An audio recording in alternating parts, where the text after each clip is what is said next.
Iyan, isang magkalang araw po sa ating lahat. Magandang araw at gabi po dyan sa mga silent viewers at mga solid supporters. So ito mga kalingap, meron na naman po tayong panibagong pag-uusapan patungkol na po kung saan ay magandang simula ito para kay Beyonce. Beyonce natin humingi na ng pasensya sa kalingap at handa pa rin siyang tatanggapin ni Kalingap Raps. Yan po ang ating pag-uusapan maya-maya na lamang. Pero bago po yan ay lagi kong paalala sa inyo, bago po tayo magbigay ng ating mga komento at opinyon, itapusin po muna natin ang kabuuan ng video nang sa ganang napuyak mo po ang ating i-comment, mga kaningap. At lagi ko rin nga pong hiling sa inyo ay ating pong suportahan ang mag-ama na matubang napakaganda nga po yung ipinapakita nila sa atin. At syempre, wag rin natin kalimutang suportahan ang kanilang may bahay. Walang iba kundi sina Ate Edna Vlogs at Jackie Tafia. O sana tayo magsasawang sumuporta, mga kalingap. So yun po mga kalingap, balik kayo sa ating pag-uusapan at tatalakayin ngayong araw patungkol na po kung saan isang magandang simula nga po ito para kay Beyonce dahil mga kalingap, nakikita na natin na itong si Beyonce natin ay mukhang nagkamali sa kanyang desisyon at dito nga po sa kanyang komento dito kay Dr. Love na sa lahat-lahat na nga po na mga nangyayari dito sa kay Beyonce at dito sa laban sa kanya na talagang tumagal din ang isyu mga kalingap dahil nga po hindi talaga maayos-ayos at hindi matapos-tapos dahil nga po sa problemang hindi alam kung ano nga ba talaga o kung sino ba talaga ang may kasalanan. So ito na nga po mga kalingap dahil si Beyonce natin ay na nga po nagpatol po dito laban sa kalingap sa founder ng kalingap na talagang eto nga po hindi rin nagwagi ng mga kalingap na nakikita natin at marami ang pumapanig o marami ang kumakampi dito sa kalingap laban kay Beyonce.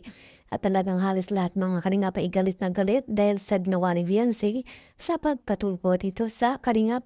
At ito nga po talagang isang magandang halimbawa o isang magandang pasimula ito no dahil nakikita natin na si Beyonce ay mukhang papanig na sa kalingap at mukhang sasabihin na kung sino nga ba ang may sala rin, kung sino nga ba ang nagsulsul sa kanila upang gawin na sila ay magkatulpo, kung sino nga ba ang nasa likod nila na talagang ito nga po malakas ang kanilang loob na ginawa nila ito sa kalingap. Kung kaya ito ngayon mga kalingap ay mukhang ilalaglag na ni Beyonce kung sino man nga pong nagsulsul sa kanya, kung sino man nga po yung nasa likod nila nito sa mga nangyayaring hindi maganda. At dahil nga po sa comment ni Beyonce o isa sa comment ni Beyonce dito sa live ni Dr. Love, ay napacomment itong si Beyonce na sinasabing, saka di rin po kami ang magdesisyon nito. Ikaw, Doc, ang isa sa nagtulak na alam mo, di ba po, pero bakit ganito ngayon? So mga kalingap sa kanyang komentong ito ay sinasabi niyang si Dr. Love ang isa sa nagtulak sa kanila na gawin ito sa siguro itong pagpapatulpo laban sa kalingap. At sa sinabi nga po ni Beyonce o sa kanyang comment mga kalingap ay mukhang hindi na nga po sila okay ni Dr. Love kung kaya siguro mga kalingap sa ngayon ay talagang nilalaglag na ni Beyonce kung sino nga ba talaga ang nasa likod ng kanilang pagpapatulpo at ngayon mga kalingap ay hindi na nga po may tatanggi pa ni Dr. Love at talagang huli-huli na siya o isa siya sa nagtulak dito kay Beyonce sa pamilyang ni Beyonce sa mga kalingap. At hindi na nga po ito maididinay pa ni Beyonce at ganun din ni Dr. Love na kung saan talagang marami na nga po ang nakakabasa nito. At syempre marami ang nagalit nito kay Dr. Love at naibsan nga po ang galit ng ibang mga viewers dito kay Beyonce dahil ka po dito sa kanyang pag-comment sa mga kaniyang. Ngayon nga po ay hindi pa huli para kay Beyonce. So mga kaniyap, dito nga po sa sinabi ni Kalingap Rab na Beyonce ay hindi pa nga daw po huli ang lahat. So may pag-asa pa si Beyonce na bumalik dito sa Kalingap at syempre mga Kalingap ay hindi nga po yan tatanggihan at hindi aayawan bagkos tatanggapin ng bukal sa loob pa rin.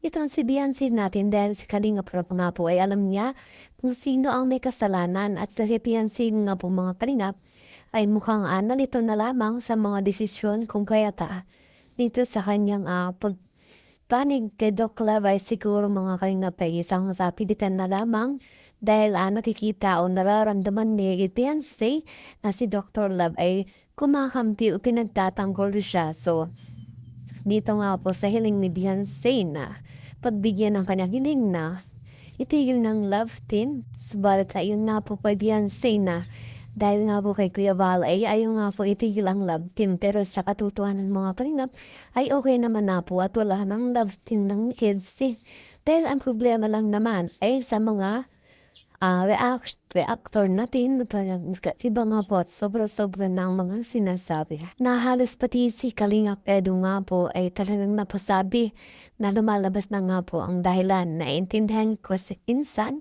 victim din ang pamilya nila. Yan ang the best way para matapos ang gulo, mag-usap. Tama si Insan, hindi pa huli para magkaayos at irespeto natin ang komento. Kalingap Rap guys, bawal ang bad comment. So yun mga kalingap. Ayan din dito kay Papa Eds natin ay hindi pa rin na po huli ang lahat at kailangan ng daw pong mag-usap sa mga kalingap ay wag po natin bigyan ng hindi magandang kahulugan itong pag-comment na po ni Kalingap Rap dito kay Beyonce na hindi pa nga po uli ang lahat para kay Beyonce at willing pa rin na pong tanggapin ni Kalingap Rap na siya ay ibalik sa Kalingap kung gugustuhin man po yan ni Beyonce. Subalit dito nga po sa mga pangyayari ay bakit na po muling nag-comment itong si Beyonce na ganito. Suportahan pa rin po natin si Doc Love. Wala naman po kaming samahan ng loob. Tsaka, nag-advise lang po sa akin si Doc Love yun. Wala po kaming sama ng loob kay Doc. Wala pong seryoso na nangyari. May sarili po kaming pag-iisip. Naiintindihan ko po si Doc Love kasi naiipit po siya. Naiintindihan namin kalagayan nito. Yan at muli na namang nagbago ang isip ni Beyonce kung bakit gano'n naman nga po ang kanyang komento na talagang pinagmamalaki. Pinagtatanggol niya si Dr. Love sa mga kalingap.